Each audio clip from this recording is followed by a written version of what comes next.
नमस्कार दोस्तों। मैं हूं आपका अपना प्रशांत। आज का वीडियो शुरू करने से पहले मैं आप सबसे एक छोटी सी बात कहना चाहता हूं।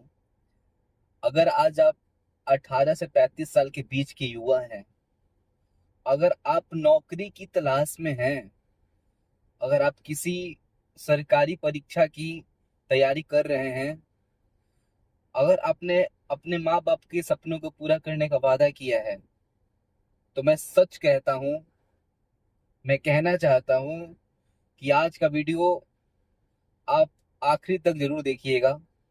क्योंकि आज मैं किसी नेता की बात नहीं करूंगा, किसी पार्टी का बात नहीं करूंगा।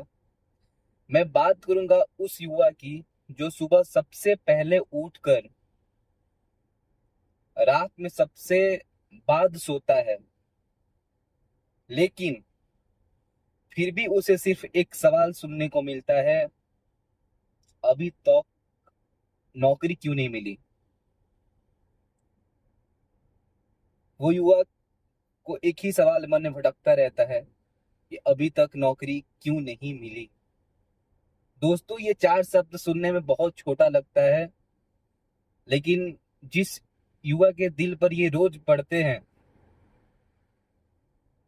वही जानता है कि ये कितना भारी होता है। आज लाखों युवा अपने कमरे में अकेले बैठकर पढ़ रहे हैं। लाखों युवा कमरे में अकेले बैठकर पढ़ते हैं। किसी के हाथ में किताब है तो किसी के हाथ में मोबाइल है। किसी के सामने ऑनलाइन क्लास चल रही है, किसी के सामने टेस्ट सीरीज रखी हुई है।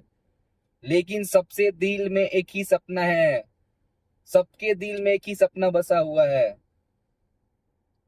एक दिन नौकरी लगेगी और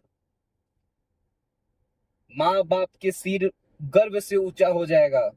दोस्तों, मैंने ऐसे पिता भी देखे हैं जो खुद पुराने कपड़े पहन लेते हैं, लेकिन बेटे की कोचिंग की फीस समय पर भरते हैं। मैंने ऐसी माँ भी देखी है जो खुद की नई साड़ी नहीं खरीदती, लेकिन बेटे के लिए किताब जरूर खरीदती हैं। क्यों? आखिर क्यों? क्योंकि उन्हें अपने बेटे पर भरोसा होता है। उन्हें लगता है एक दिन हमारा बेटा सफल हो जाएगा और हमारी जिंदगी बदल जाएगी। लेकिन सोचिए, जब वही बेटा 3 साल, 4 साल, 5 साल के बाद या उससे ज्यादा भी समय तय करने, मेहनत करने के बाद फिर भी उसकी उससे नौकरी नहीं मिलती है, तो सबसे ज्यादा दर्द किसे होता है? सिर्फ उस लड़के को नहीं, उसकी माँ को, उसके पिताजी को, उसके पूरे परिवार को, जिसने अपने सपनों का बोझ उस एक बच्चे के कंधों पर रख दिया था। दोस्तों, आज बेरोजगारी सिर्फ एक आंकड़ा नहीं है, यह लाखों परिवारों की चिंता है, लाखों युवाओं की बेचैनी है, या उन सपनों की कहानी है जो हर सुबह उम्मीद से शुरू होता है और हर रात एक नए इंतजार के साथ सो जाता है। लेकिन मैं सिर्फ दुख सुनाने नहीं आया हूं। मैं किसी को दोष भी यहाँ किसी को मैंने दोषी भी नहीं ठहरा रहा हूं कि मैं किसी को दोष दे रहा हूं। मैं सिर्फ इतना कहना चाहता हूं कि इस देश का हर मेहनती युवा जिसने ईमानदारी से मेहनत की है, उसे एक निष्पक्ष मौका मिलना चाहिए। क्योंकि देश की सबसे बड़ी ताकत ना सोना है, ना चांदी है, ना इमारतें हैं। देश की सबसे बड़ी ताकत उसका युवा होता है। अगर युवा मजबूत होगा तो देश मजबूत होगा।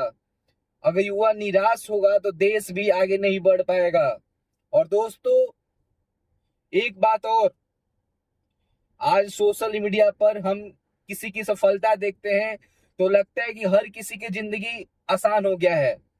लेकिन कैमरे के पीछे, मैंने पिछले वीडियो में बताया था कि कैमरे के पीछे की लड़ाई कोई नहीं जानता है। कैमरे के पीछे हर युवा अपनी अपनी लड़ाई लड़ता रहता है। कोई पैसा से तो कोई समय से, कोई परिवार की उम्मीदों से तो कोई खुद की टूटते हुए आत्मविश्वास से। और यही वजह है कि आज का यह वीडियो सिर्फ एक वीडियो नहीं है, बल्कि हर उस युवा की आवाज है जो आज भी पूरी ईमानदारी से मेहनत कर रहा है और सिर्फ एक अवसर का इंतजार कर रहा है।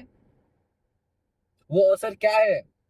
लेकिन दोस्तों, अब मैं आपको एक ऐसी बात बताने जा रहा हूं जो शायद हर प्रतियोगी छात्र के दिल को छू जाएगा। और यह बात यह है, भर्ती परीक्षाओं इंतजार टूटता और टूटते हुए भरोसे। यह इस कहानी का सबसे बड़ा महत्वपूर्ण हिस्सा बनेगा। दोस्तों, अब मैं उस बात पर आता हूं सीधा, जो शायद हर प्रतियोगी छात्र के दिल में चल रही है। आज के देश में लाखों युवा सुबह 5 बजे उठते हैं। कोई रेलवे की तैयारी कर रहा है, कोई एसएससी की तैयारी कर रहा है, कोई बैंक की तैयारी कर रहा है, तो कोई पुलिस की तैयारी कर रहा है, कोई शिक्षक भर्ती की तैयारी कर रहा है, कोई राज्य सरकारी किसी परीक्षा की तैयारी कर रहा है। उनके दिन की शुरुआत एक ही सोच से होती है, बस इस बार मेहनत रंग लाएगी। लेकिन कई बार ऐसा भी होता है कि महीनों की तैयारी एक परीक्षा टल जाने से खत्म हो जाती है, भर्ती प्रक्रिया लंबी खींच जाती है, या कुछ मामलों के द्वारा कुछ मामलों में पेपर लीक हो जाता है। और गड़बड़ी की खबर सामने आती है दोस्तों, जब ऐसी खबरें आती हैं कि पेपर लीक हो गया, ऐसी खबरें अगर सामने आती है तो दोस्तों, जब ऐसी खबरें आती है तो लोग सबसे ज्यादा नुकसान किसका होता है? सबसे ज्यादा अगर पेपर लीक हो जाता है, किसी कारण से परीक्षा टल जाती है, तो सबसे बड़ा नुकसान किसका होता है? उस छात्र का, जिसने अपनी जवानी का सबसे कीमती समय उस परीक्षा के लिए लगा दिया है। मैंने ऐसे छात्र देखे हैं जो किराए के छोटे छोटे कमरों में रहते हैं, गर्मी में पंखा चलता है, सर्दी में ठंड भी सहते हैं, लेकिन किताब नहीं छोड़ते हैं। उन्हें सिर्फ अपनी मेहनत पर भरोसा होता है। सब लेकिन जब किसी भर्ती प्रक्रिया, मानते हैं, जो भर्ती प्रक्रिया है उस पर सवाल क्यों नहीं उठता है?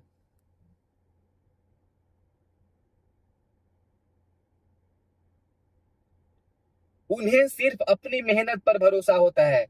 लेकिन जब किसी भर्ती प्रक्रिया पर सवाल उठते हैं तो सिर्फ एक परीक्षा प्रभावित नहीं होती, हजारों लाखों युवाओं का भरोसा भी खत्म होता है। हजारों लाखों युवाओं का भरोसा हिल जाता है। मैं यह किसी एक राज्य या किसी एक परीक्षा की बात नहीं कर रहा हूं। जहां भी भर्ती प्रक्रिया में गड़बड़ी हो, उसकी निष्पक्ष जांच होनी चाहिए, और अगर कोई दोषी पाया जाए तो कानून के अनुसार सख्त कार्रवाई भी होनी चाहिए। क्योंकि एक परीक्षा सिर्फ 3 घंटे का पेपर नहीं होता है, उसके पीछे कई सालों का मेहनत होता है, उसके पीछे एक माँ की दुआ होती है, उसके पीछे एक पिता का कमाई होता है, और पूरे परिवार की उम्मीद भी छुपी हुई होती है कि मेरा भाई, मेरा बेटा एक दिन मेरा सपना पूरा करेगा। दोस्तों, मैं सरकार से भी पूरी सम्मान के साथ एक बात कहना चाहता हूं।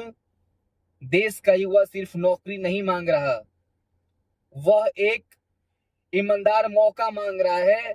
एक ऐसा व्यवस्था जहां मेहनत का सम्मान हो, जहां भर्ती समय पर पूरी हो, जहां योग्य उम्मीदवार को उसका हक मिले, और जहां किसी मेहनती छात्र को यह महसूस ना हो कि उसकी मेहनत बेकार चली गई। दोस्तों, सबसे बड़ा ये अब सवाल है कि आखिर इसका समाधान क्या है? क्या सिर्फ सोशल मीडिया पर गुस्सा दिखाने से कुछ बदल सकता है? क्या सिर्फ एक दूसरे को दोषी ठहराने से, दोष देने से युवाओं का भविष्य बदल सकता है? मुझे तो लगता है कि नहीं बदलेगा। बदलाव तब आएगा जब हम सब अपनी अपनी जिम्मेदारी निभाएंगे। सरकार की जिम्मेदारी है कि भर्ती प्रक्रियाएं समय पर पूरी हो, जहां कहीं भी गड़बड़ी हो उसकी निष्पक्ष जांच हो, और योग्य उम्मीदवारों का भरोसा बना रहे। शिक्षा व्यवस्था की जिम्मेदारी है कि पढ़ाई सिर्फ डिग्री तक ही सीमित ना रहे, बल्कि युवाओं को एक ऐसा कौशल मौका मिले जिनसे वो रोजगार कर सके, रोजगार के लिए तैयार हो जाएं।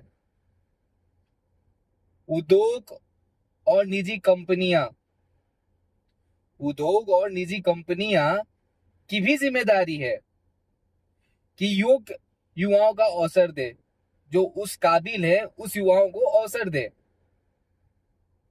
और मेहनत का सम्मान करे। लेकिन दोस्तों, हम युवाओं की भी जिम्मेदारी है एक, अगर एक रास्ता बंद हो जाता है तो दूसरा रास्ता तलाशना हार नहीं होता है।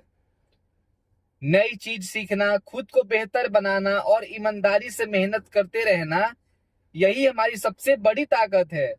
मैं जानता हूं यह कहना आसान है और करना बहुत मुश्किल है, लेकिन इतिहास गवाह है कि जिन लोगों ने मुश्किल समय में भी मेहनत नहीं छोड़ी है, उन्होंने ही आगे चलकर अपनी पहचान बनाई है।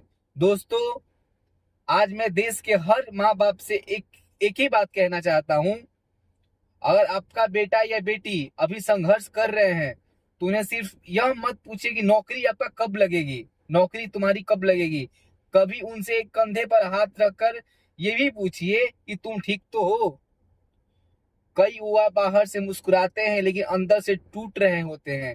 उन्हें आपकी डांट से ज्यादा आपके भरोसे की जरूरत होती है।